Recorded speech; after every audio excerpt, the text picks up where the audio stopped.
Hello dear student, myself Midda sir from Navotkarsh career academy और अपन discuss करेंगे physical and inorganic chemistry. अब अपन डिस्कस कर रहे हैं फिजिकल केमिस्ट्री का most important topic mole concept. तो प्रीवियस लेक्चर में अपन डिस्कस कर रहे थे कैलकुलेशन ऑफ एटॉमिक मास, तो अब उसका नेक्स्ट पॉइंट अपन डिस्कस करने जा रहे हैं for isotopes, calculation of atomic mass for isotopes. तो basically capital M is equal to m1x1 plus m2x2 plus m3x3 upon x1 plus x2 plus x3. Then M is basically average atomic mass of element. M1, M2, M3 is the mass of isotopes, and x1, x2, x3 is the percentage availability of isotopes in nature, percentage availability of isotope in nature. तो basically अपन बात कर रहे हैं बेटा एक question की, particular फॉर्मूले पे अपन 1 to 1 क्वेश्चन करते हुए आगे बढ़ रहे हैं ताकि आपको ये क्लियरिफाई करना इजी हो जाए कि फॉर्मूले की यूटिलिटी क्या है। ये एज इट इज फॉर्मूला आपका फिजिक्स में भी यूटिलाइज होगा बेसिकली रेडियो एक्टिविटी वाले चैप्टर में, तो उसी को अपन डिस्कस कर रहे हैं। Average atomic mass of chlorine is 35.5। तो क्लोरीन एक एलिमेंट है जिसका एवरेज एटॉमिक मास इसने दे रखा है 35.5 ग्राम पर मोल, 35.5 ग्राम पर mole. And two isotopes of the chlorine Cl35 and Cl35 and Cl37. Then calculate percentage availability of heavier isotope. Calculate the percentage availability of heavier isotope. तो बेटा सबसे पहले अपन ये फॉर्मूला लगाते हैं, capital M average M1 x1 M2 x2 upon x1 plus x2। Got it my point. तो बच्चों यहां अपन डिस्कस करते हैं सबसे पहले capital M is the average atomic mass of element. M1 is the mass of isotopes, let 35। percentage availability find out करनी है average atomic mass के रिस्पेक्टिव।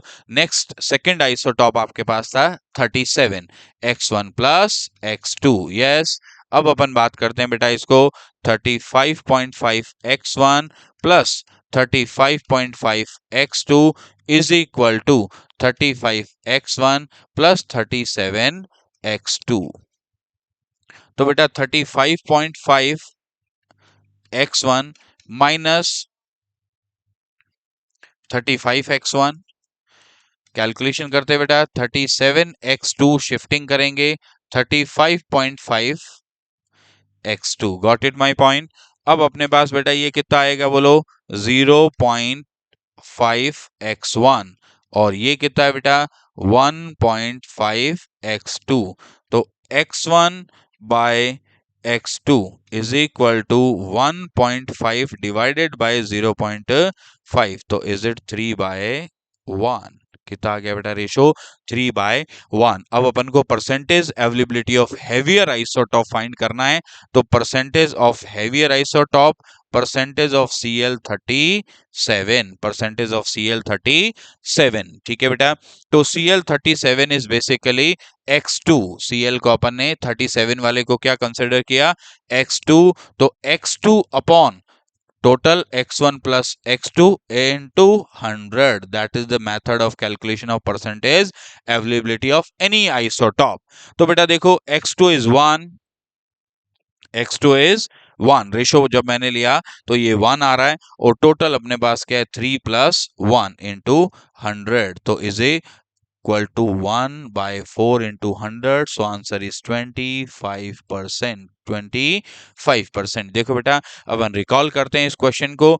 आइसोटॉप्स के लिए एटॉमिक मास अगर आपको फाइंड करना है तो capital M is equal to M1 x1 plus M2 x2 upon x1 plus x2। Capital M is the average atomic mass of element, small m1 small m2 is basically mass of isotopes and x1 x2 is the percentage availability of isotopes.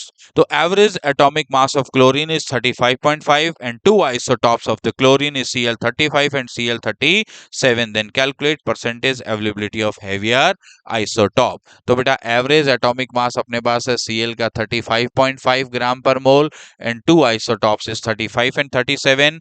So M1 x1 plus M2 x2 upon x1 plus x2, average atomic mass 35.5, फिर isotop 35 x1 plus 37 x2 upon x1 plus x2, cross multiplication 35.5 x1, 35.5 x2, 35 x1, 37 x2. Then shifting as per the x1 x2, तो 35.5 x1 minus 35 x1, 37 x2 minus 35.5 x2, तो 0.5 x1 is equal to 1.5 x2, तो x1 by x2 is 1.5 divided by 0.5, so is it 3 by 1? तो percentage of Cl is the heavier isotope, so is it x2 upon x1 plus x2 into 100, तो 1 upon 3 plus 1 into 100, 1 by 4 into 100, so is it 25%? 25%, yes, all clear बच्चों। तो आगे अपन discuss करते हैं। देखो molecular mass आ गया भाई, क्लियर है ये बात। अब एटॉमिक मास स्टार्ट होते ही मैंने आपको ये डिस्कस कर दिया था कि atomic mass scale and molecular mass scale is based on C12। बोलो बच्चों, क्लियर है ये बात। C12 ही क्यों लेते हैं इसका भी लॉजिक क्लियर किया था, because 1/12 part of the mass of one carbon atom is equal to AMU. It is the basic measurementing unit of the atomic masses and molecular masses, 1 AMU. Is it very clear? So again, molecular mass, the modern molar mass scale is based on C12 and again simple वही चीजें हैं बेटा जो already अपन ने discuss किया हुआ है। अब यहां अपन क्या लेंगे, mass of one molecule of any compound, mass of one molecule of any compound is divided by 1/12 part of the mass of one carbon atom, and again 1/12 part of the mass of one carbon atom is equal to 1 AMU atomic mass unit, and atomic mass unit is same as already अपन ने discuss किया, 1 AMU is equal to 1 upon Avogadro number and is it equal to 1.66 into 10 raised to power minus 24 gram. That is the basic logic, because C12 का 1/12 part of the mass of one carbon atom is equal to 1 AMU. 1 AMU. 1 AMU is 1 atomic mass unit, and 1 atomic mass unit is equal to 1.66 into 10 raised to power minus 24 gram. Yes student, clear?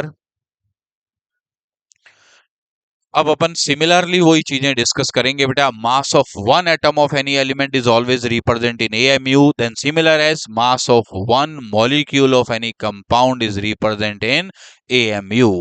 Got it? Like molar mass of ammonia, ammonia का molar mass कितना होगा बेटा, 14 plus 1 multiply by 3, because nitrogen का है 14, hydrogen का है 1, तो 1 into 3 17 gram per mole, 17 gram per mole. Then mass of one molecule of ammonia, 17 multiplied by AMU, 17 multiplied by AMU, तो 17 into 1.66 into 10 raised to power minus 24 gram. That is very clear. एक आध example और अपन अगर discuss करते हैं तो मैंने लिया बेटा CO2, CO2 में कार्बन का कितना है 12 प्लस ऑक्सीजन का कितना है 2 into 16, so is it 44 gram पर मोल, 44 ग्राम पर मोल। बट क्वेश्चन क्या है, mass of one molecule of CO2, so is it 44 AMU, 44 AMU, the 44 into 1.66 into 10 raised to power minus 24 gram. Got it my point? So that is the method of calculation of atomic mass of one molecule of any compound. जैसे अपन atom में discuss कर रहे थे कि represent in AMU, similar as यहाँ भी यही रहेगा बेटा। दो एग्जांपल्स अपन ने डिस्कस कर लिया। अमोनिया का मोलर मास कितना है 17 ग्राम पर मोल, 17 ग्राम पर मोल, तो इसका मास ऑफ वन मॉलिक्यूल कितना हो जाएगा 17 AMU, 17 AMU। Similar as CO2 के रिस्पेक्टिव अपन ने बात की, तो CO2 में अपने पास है बेटा मोलर मास इज 44 ग्राम पर मोल, 44 ग्राम पर mole. Then mass of the one molecule of CO2. Mass of one molecule of CO2 is 44 AMU. 44 AMU. तो 44 into 1.66 into 10 raised to power minus 24. Method of calculation of molecular mass. First two formula is very similar like atomic mass. तो वहां अपने पास क्या था बेटा, atomic mass is equal to molar mass divided by atomicity. तो यहां अपन ने बना दिया molar mass is equal to atomic mass into atomicity. Molecular mass is equal to atomic mass into atomicity. अब अपन बात करते हैं सेकेंड, वहां अपने पास था atomic mass is equal to equivalent mass into valency factor. तो यहां भी अपने पास है molecular mass is equal to equivalent mass into valency factor. Got it my point? Yes, ये दोनों फॉर्मूले जो पहले अपन ने डिस्कस किए सिमिलर एज ही हैं. अब अपने पास थर्ड इन इंपॉर्टेंट फॉर्मूला है Graham's diffusion law. Graham's diffusion law. तो rate of diffusion of any gas, rate of diffusion of any gas is inversely proportional to the density of gas as well as inversely proportional to the molar mass of gas. Got it my point? अब density क्या है बेटा, mathematically हमें इसका value find out नहीं होता है. Then density को अपन किससे रिलेट कर लेते हैं, मोलर मास से. डेंसिटी को अपन किससे कनेक्ट करते हैं, मोलर मास से. तो rate of diffusion of any gas is inversely proportional to the root of molar mass of the gas. Root of molar mass of gas. तो R is inversely proportional to root of MW. तो R A कोई A gas है, molar mass MWA. B कोई gas है तो molar mass of B, molar mass of B. Then RA divided by RB is equal to MWA MWB. Rate of diffusion of any gas, rate of diffusion of any gas is inversely proportional to the root of molar mass of this gas. Clear है बच्चों ये बात? तो अब अपन बात करते हैं again same pattern बेटा, क्वेश्चन डिस्कस कर रहे हैं इन फॉर्मूलोज पे, क्योंकि फॉर्मूले पे क्वेश्चन डिस्कस होने से थोड़ा रिस्पेक्टिवली हम समझते हैं कि फॉर्मूले को अपन प्रॉपर एनालिसिस कर सकते हैं. Rate of diffusion of any unknown gas is 1/4 time of the rate of diffusion of helium gas. तो इस थ्योरेटिकल स्टेटमेंट को अपन किस में कन्वर्ट करना चाहते हैं, मैथमेटिकल इक्वेशन में. तो rate of diffusion of any unknown gas, तो मैं लिखता हूं Rx. Okay, rate of diffusion of any unknown gas is equal to the 1/4 time of the rate of diffusion of helium gas. 1/4 time of the rate of diffusion of helium gas. Then calculate the molar mass of this unknown gas. Frequently ये question competitive में पूछा जाता है, और competitive के question को connect करने के लिए, फॉर्मूले को कनेक्ट करने के लिए हर क्वेश्चन के साथ, हर फॉर्मूले के साथ अपन क्वेश्चन डिस्कस करते हुए चल रहे हैं. तो rate of diffusion of any unknown gas is 1/4 time of the rate of diffusion of helium gas. ये जो थ्योरेटिकल स्टेटमेंट था क्वेश्चन का, उसको मैंने मैथमेटिकल इक्वेशन में कन्वर्ट कर लिया है. एंड देन फॉर्मूला अपना है Rx, R helium is equal to MWX, MW helium. Got it my point? तो बेटा अगर इसके रिस्पेक्टिव अपन ने ये फॉर्मूला बना दिया है, तो Rx अपॉन R हीलियम क्या आएगा, 1/4. क्या आ जाएगा बोलो भाई, 1/4. तो देखो जरा, 1/4 हीलियम का मास कितना है, 4, और इसका अपन को फाइंड आउट करना है. तो अपन क्या करेंगे अब इस इक्वेशन को सॉल्व करने के लिए, बोलो बच्चों, स्क्वायरिंग इन बोथ साइड. क्या करेंगे अपन, स्क्वायरिंग इन बोथ साइड. तो 116 फिर 4 फिर x, स्क्वायरिंग किया, 1 का स्क्वायर 1, 4 का स्क्वायर 16, ये रूट फ्री आउट हो गया. तो x is equal to 16 into 4, तो इज इट 64 ग्राम पर मोल. कितना आ गया आंसर बच्चों, 64 ग्राम पर मोल. दैट मीन्स हम हीलियम के साथ SO2 गैस का कंपैरिजन कर रहे थे. Yes, I think is it very clear to all of you.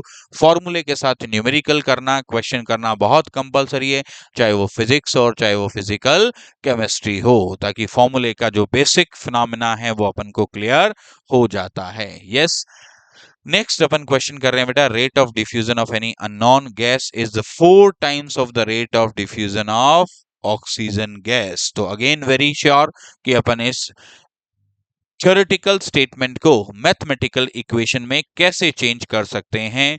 Yes, देखो जरा, ये अपन इस वाले क्वेश्चन में भी अपन ने यही किया था। R X is equal to 4 times of R of O2। Got it my point. तो अब अपन को बेटा इस अननोन गैस का मोलर मास फाइंड करना है। तो I think is it very easy. तो पहले फॉर्मूला मेकिंग करते हैं बच्चों। R X divided by R O2 is equal to root of inverse of molar mass of this gas. तो एम डब्ल्यू एक्स और रिस्पेक्टिवली इनवर्सली प्रोपोर्शनल रिलेशन को लेते हुए अपन ने ले लिया M W O two. Yes, तो यहां से अगर अपन बात करते हैं बेटा, R X by R O two is equal to 4। Yes, clear. तो यहां इसको पुटअप कर दिया बेटा, 4 is equal to 32 M W O two, और ये अपन को लेना है M W X. Then what is the method of calculation, कि एक साइड अपने पास क्या है, विदाउट रूट है, और अनदर साइड अपने पास रूट है। Then squaring in both side, क्या करना है बच्चों, स्क्वायरिंग इन बोथ साइड। तो ये आपके पास क्या आ गया, 4 का स्क्वायर 16, और इधर अपना रूट हट जाएगा बच्चों।